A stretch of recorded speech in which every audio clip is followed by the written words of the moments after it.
bwana harusi, tokeni mwende kumlaki. Mara wakaondoka wanawali wale wote, wakazitengeneza taa zao. Wale wapumbavu wakawaambia wenye busara, tupeni mafuta yenu kidogo, maana taa zetu zinazimika. Lakini wale wenye busara wakawajibu wakisema, sivyo, hayatatutosha sisi na ninyi. Afadhali shikeni njia, mwende kwa wauzao, mkajinunulie. Na hao walipokuwa wakienda kununua, bwana harusi akaja, nao waliokuwa tayari wakaingia pamoja naye harusini, mlango ukafungwa. Halafu wakaja na wale wanawali wengine wakasema, Bwana, Bwana, utufungulie. Akajibu akasema, amini nawaambia, siwajui ninyi. Basi kesheni, kwa sababu hamuijui siku wala saa. Neno la Bwana. Sifa kwako Kristo. Naomba tuketi.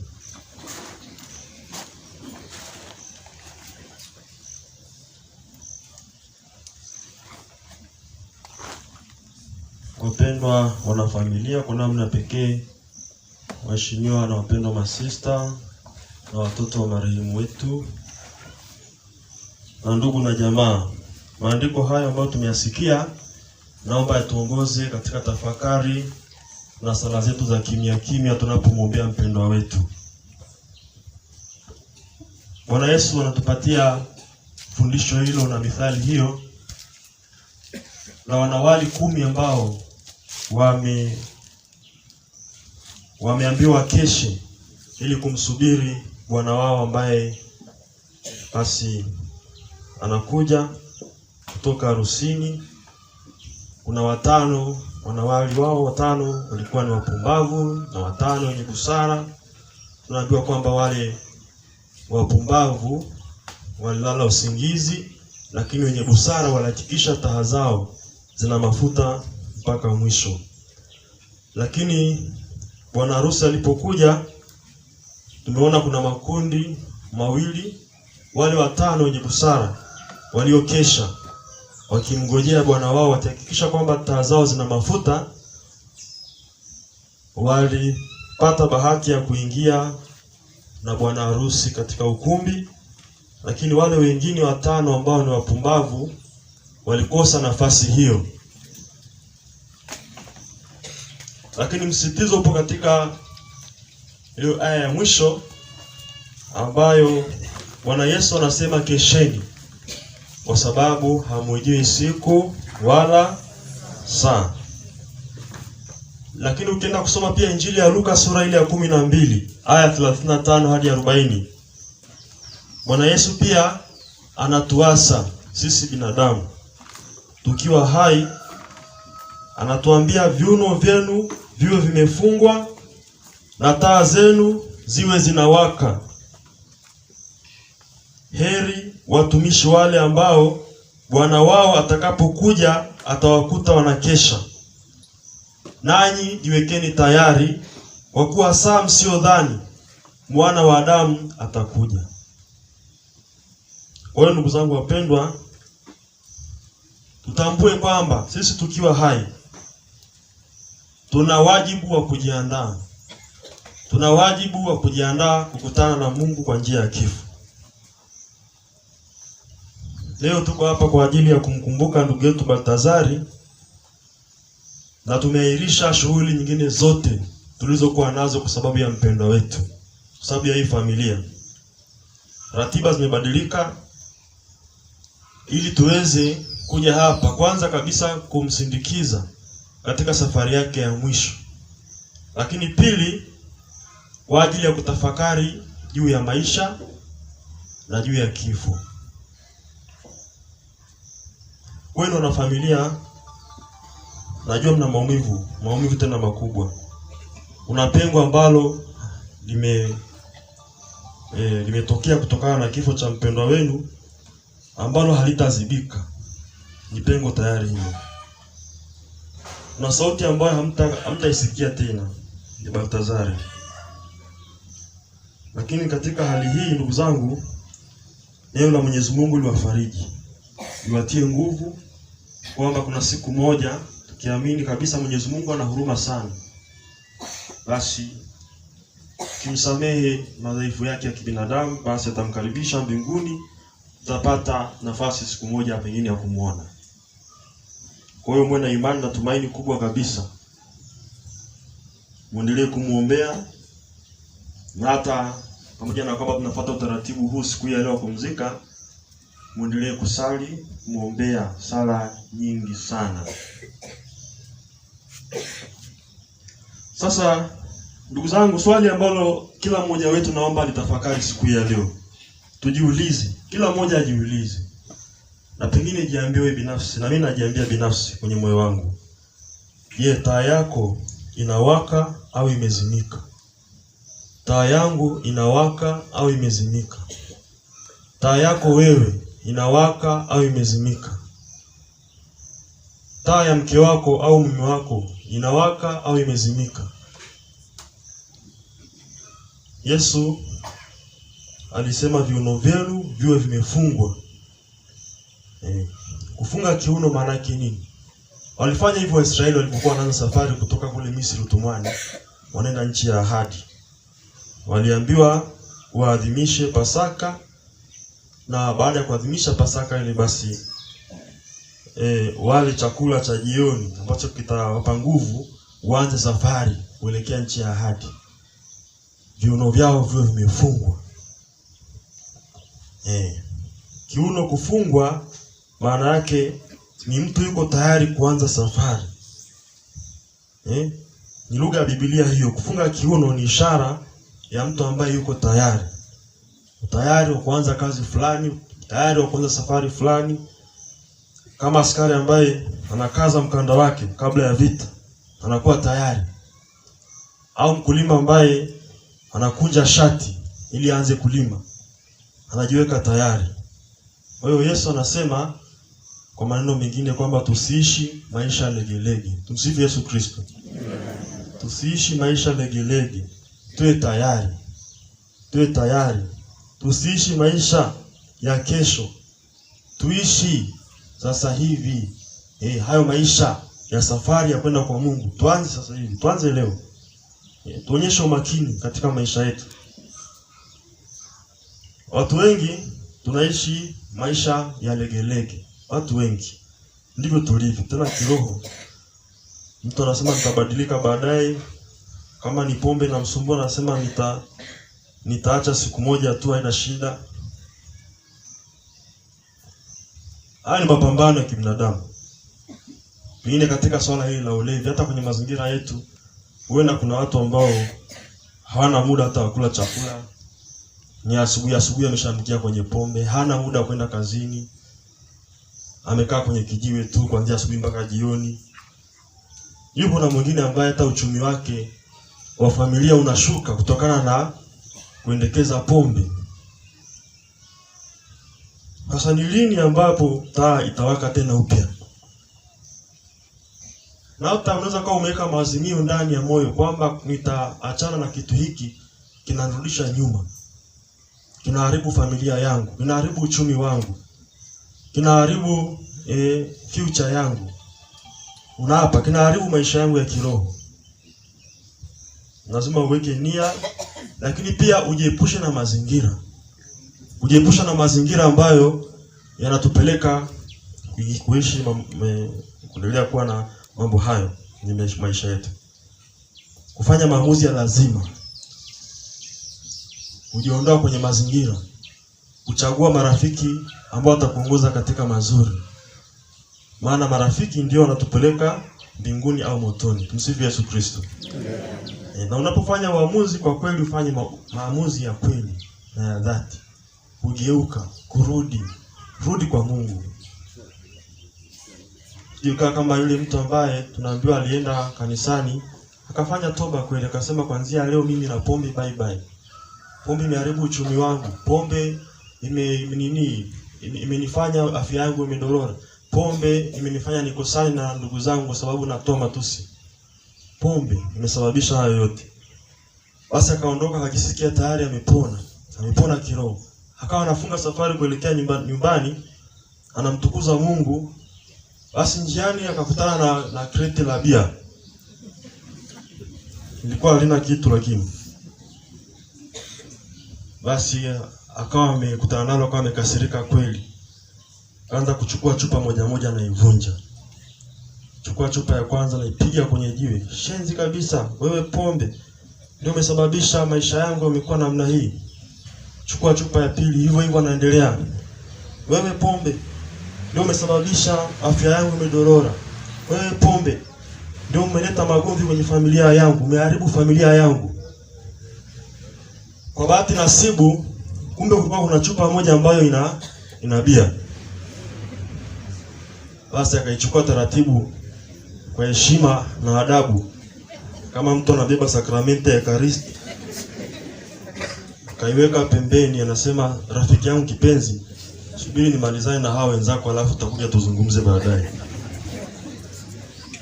Hasa alirudi katika ulevi, kwa sababu baada ya kuvunja zile nyingine akanywa ile bia. Akanywa ile bia na karudia maisha yale akawa mlevi kuliko mwanzoni. Tumsifu Yesu Kristo. Kumbe kama unataka kufanya maamuzi ya kubadilika, lazima kufanya juhudi za makusudi kabisa kuyakimbia mazingira. Kuyakimbia mazingira. Ikiwezekana kukimbia pia hata marafiki wabaya. Kukimbia hata marafiki wabaya. Tunapaswa kujiweka tayari, ndugu zangu. Usiseme kwamba ni mambo yaliyopita na wakati. Ni sasa. Tunaposoma maandiko matakatifu katika Biblia, kuna mtu mmoja wa Mungu anaitwa Nuhu. Aliambiwa ajenge safina kipindi ambacho hakuna mvua. Tena katika mazingira ya kina Nuhu kulikuwa ni jangwa la muda mrefu la miaka mingi. Jangwani kama mnavyofahamu hakuna mvua. Watu wanamwona Nuhu anajenga safina, na ile safina ukisoma maandiko matakatifu wanasema ilijengwa kwa takriban miaka 120. Ilia mtu anajenga safina miaka 120, kwamba siku moja itanyesha mvua jangwani. Wazee wetu wamepita hapa hajanyesha mvua. Wewe ni nani nasema kuna mvua itakuja? Watu basi tubuni, acheni madhambi, ondokeni na udhaifu na uchafu, ondokaneni na mambo hayo. Basi watu wanakaidi, wanamcheka Nuhu, lakini siku ya siku mvua ilikuja kweli. Wale ambao walikuwa wanashangilia wanaendelea na maisha, wanaponda raha. Kibao kikageuka, wakaanza kulia. Mlango wa safina ukafungwa na wakakosa wokovu. Tumsifu Yesu Kristo. Kwa hiyo ndugu zangu, kufanya mazoezi ya kujiandaa, kufanya mazoezi ya kukesha, kufanya mazoezi ya kujifunga kiuno sio ujinga, ni hekima. Wale mnaokwenda kanisani hampotezi muda wenu. Mnaokwenda ibadani, unajua hapa kuna madhehebu mbalimbali. Mnaokwenda ibadani msikitini au sehemu yoyote hampotezi muda wenu. Huko ndiko kufunga kiuno. Wale ambao mnajiepusha na mazingira hatarishi hayo ambayo maandiko yanatuasa siku hii ya leo, basi hampotezi muda wenu. Hiyo ndio hekima ya Mungu. Na katika zile sala za maziko pale mwishoni huwa tunasali, tunasema, Mungu Mwenyezi, tunakuomba utukumbushe ufupi wa maisha yetu ili tuweze kuwa na hekima ya kuchagua kila siku ya maisha yetu. Jambo la kwanza ni hilo, viuno vyenu viwe vimefungwa. Lakini maandiko yanasema pia taa zenu ziwe zinawaka. Kama wale wanawali wenye busara, taa zao zilikuwa zinafanya nini? Zinawaka. Taa zenu ziwe zinawaka. Na hapa hatuzungumzii kwamba taa ziwe na mafuta. Ni ishara tu ya kiroho. Hili ni fumbo tu la maisha ya ndani. Imani yetu iwe inawaka. Imani yetu kwa Mungu isizimike. Mahusiano yetu na Mungu yawe yanawaka. Mahusiano yako, mahusiano yangu yawe yanawaka. Mahusiano yako na Mungu yawe yanawaka. Taa inaweza kuwaka au kuzimika. Na inawaka pale mtu anapoishi katika neema ya Mungu. Lakini kama mtu haishi ndani ya neema ya Mungu, hana msaada ya kimungu ndani yake, anatenda dhambi bila kujali chochote, hashiki amri, basi taa yake imezimika ndani ya moyo wake. Kwa hiyo ndugu zangu, tujifunze katika hayo. Lakini ndugu zangu, jambo jingine ni kwamba kifo siku zote hakipigi hodi. Hakuna mtu alitarajia kwamba mpendwa wetu atatutoka. Bado alikuwa na muda wa kutosha kabisa kuendelea kuishi pengine. Lakini saa ya Mungu inapofika imefika. Nakumbuka nilipopewa taarifa za mpendwa wetu kuondoka, ilikuwa ni Ijumaa, na kwenda kwa wagonjwa. Kila Ijumaa tunakwenda kwa tembea. Tutameza irizi. Tumsifu Yesu Kristo.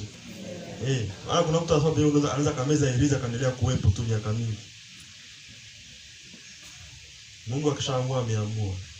Niwahi kuambia tena, napenda kutumia sana mfano huu. Yule mtu mmoja alikuwa tajiri, ameishi maisha yake kwa anasa, sherehe na tafrija. Basi imefika wakati akatembelewa na mgeni.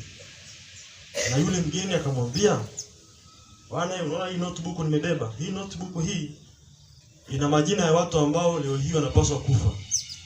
Na mimi ni malaika Israeli mtoa roho. Sasa kwenye listi yangu inaonekana wewe ndio unafuata." Basi yule baba akakaa kwa utulivu bila pressure yoyote. Akasema, "Hakuna shida, sio na haraka. Mbona unaenda haraka hivyo? Kaa tulia tuongee kwanza." Basi akamwambia mke wake, "Nenda kapike chakula kizuri." Basi alikwenda kupika chakula, akamfuata kule jikoni akamwambia, "Ongeza na dawa ya usingizi." Mchanganyiko na dawa ya usingizi kwamba akila ile dawa. Basi chakula kikaletwa mezani. Sala ya kubariki chakula ikasaliwa. Haya, mgeni karibu. Anaanza kula. Namwambia, "Vipi ndugu yangu, mbona wewe huli?" Anasema, "Haina shida, mimi nimeshashiba. Niisha kula muda mrefu." Ndio anajua alichokifanya. Basi yule mgeni akala chakula chake, akalala usingizi. Maana amekaa dawa ya usingizi huko ndani. Chapa usingizi muda mrefu kweli. Yule baba akasema, "Sasa hapa dawa yako imekwisha. Janja yako umekwisha." Akachukua ile notebook. Sasa ulisema mimi ni wangapi? Wa 13. Akachukua kalamu yake akakata jina lake pale kwa la 13. Ana kaliweka la mwisho kabisa, mtu wa 1000 sijui ni ngapi kule. Afunga notebook yake akaiweka pembeni. Basi baada ya hapo yule mgeni akazinduka. Akasema, "Lo, nimeshalala usingizi muda wote huu." Angalia saa, masaa 3. Amelala. Ni pingu ya maisha. Inaitwa pingu ya maisha. Ambayo haujafungwa kwa shuruti. Kwa sababu kufunga ndoa sio kosa. Kufunga ndoa ni agano la maisha. Maisha mazuri. Maisha ya kupata msaidizi wa kufanana na wewe. Maisha ya kupata mfariji wako, mwandani wako ambao unaweza kumueleza mambo yako ya ndani. Maisha ya kupata mtu ambaye atakuongoza kama vile mzazi wako angefanya. Sawa sawa jamani wapendwa. Mlezi. Sasa ile pete imekwenda wapi? Imepotea. Lakini bora ipotee hivyo kuliko umpoteze na yule ambaye ulimvalisha kwa heshima. Muda bado upo wa kurudi, si ndio jamani? Mungu anasema nirudieni mimi kwa mioyo yenu yote. Nasema kuanzia leo nitaondoka. Nitakwenda kwa mume wangu na kumwambia, "Baba, nimekosa mbele ya Mungu na mbele yako." Hata kama ni yeye amekosa. Na vile vile na mume kumwambia mwenzake, "Nitaondoka, nitakwenda kwa mke wangu na kumwambia, mama, nimekosa mbele ya Mungu na mbele yako." Ni hilo tu. Bila hilo, hii mambo ya kwenda mahakamani kazi bure. Kwa sababu Mungu alishafunga agano, alishapiga muhuri. Na akasema kilichounganishwa na Mungu mwanadamu yote asifanye nini? Asitenganishe. Nimeingia mno kwenye mambo ya ndoa. Basi turudi. Na ninyi ambao mpo kwenye ndoa, basi sasa bado mnakesha, mnaishi maisha ya mkesha, bado mna kumbukumbu ya lile tukio la zamani, siku ile ya ndoa, bado furaha zipo zile zile.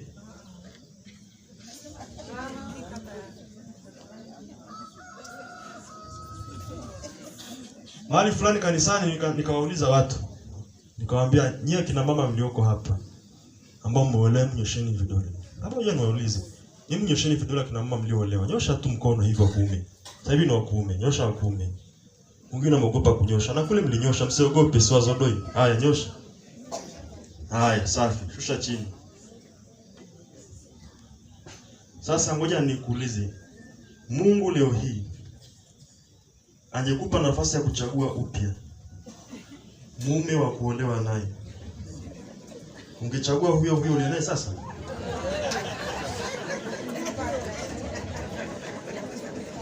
Kuna wengine wamesema ndio, kuna wengine wamesema hapana.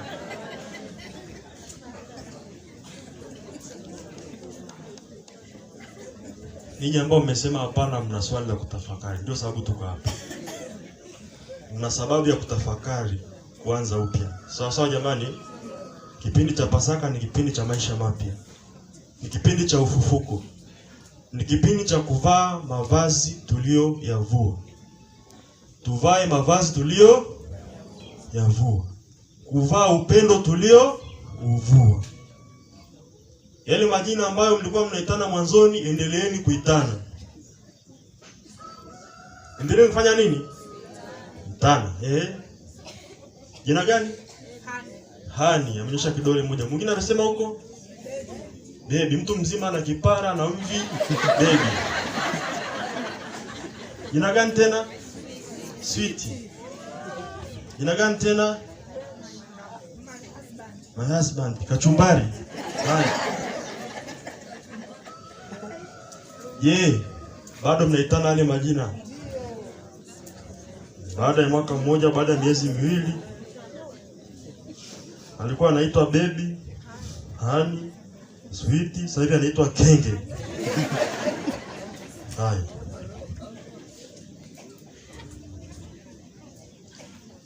Ndugu zangu wapendwa, turudi. Leo ni siku ya maombolezo. Tunaomboleza kwanza kabisa kwa sababu ya kuondokewa na mpendwa wetu. Tunaomboleza kwa sababu hatujui tutakufa lini na bado tuna dhambi.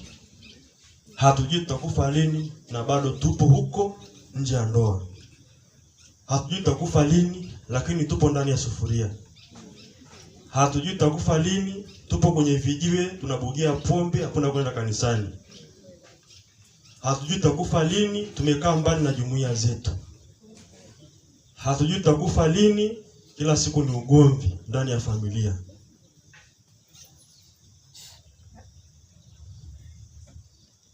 Tunamwaga ndugu yetu Baltazari na kumwombea rehema ya Mungu. Sababu tunaamini Mungu wetu ni mwingi wa huruma. Sisi ambao tuko hai tunabaki na jukumu moja tu, kumwombea. Kama alikuwa na mabaya, sio muda wa kuanza kuyaongea, kuyatangaza. Tumuombee. Salini misa nyingi sana kumwombea. Hatuwezi kufanya lolote. Tayari ameshafikisha mwisho. Sisi tu ambao tuko hai ndio tunaweza kumwombea. Ndio jamani? Lakini namna nzuri pia kumwenzi. Kama kuna mazuri ambayo ameachia kwenye familia yenu, kama ndugu yenu, yale mazuri yaendelezeni. Namna ya kumkumbuka. Na kama kuna watoto ambao wanahitaji matunzo, mwatunze. Sawa sawa jamani wapendwa, na mwapatie haki zao za kifamilia. Maana hawana baba, lakini baba yao ni Mungu kuanzia leo. Baba yao ni nani? Mungu. Sisi ambao tuko hai tuna jukumu moja, kwamba lazima tuhakikishe taa za maisha yetu zinawaka. Taa ya maisha yetu, maisha ya neema, maisha yenye Mungu, maisha ya upendo, maisha ya uwajibikaji, maisha ya kufanya safari ya kuja kukutana na Mungu ghafla siku yoyote. Leo Mungu akishuka hapa, akasema nataka kuondoka na sisi, sijui ni wangapi watakuwa tayari. Ninyi ambao mnamuombolezea Baltazari, akifungua jeneza akatoka sasa hivi, akasema nataka niondoke na yule anayelia, anayenipenda, ni wangapi ambao watakuwa tayari kwenda naye? Ni wangapi? Tufunge viuno vyetu, tukunje mashati, tuingie kazini. Kuna siku moja ambayo haijulikani, Bwana atakuja, tukaungane na mpendwa wetu. Raha ya milele umpe Bwana. Apumzike kwa amani. Amina.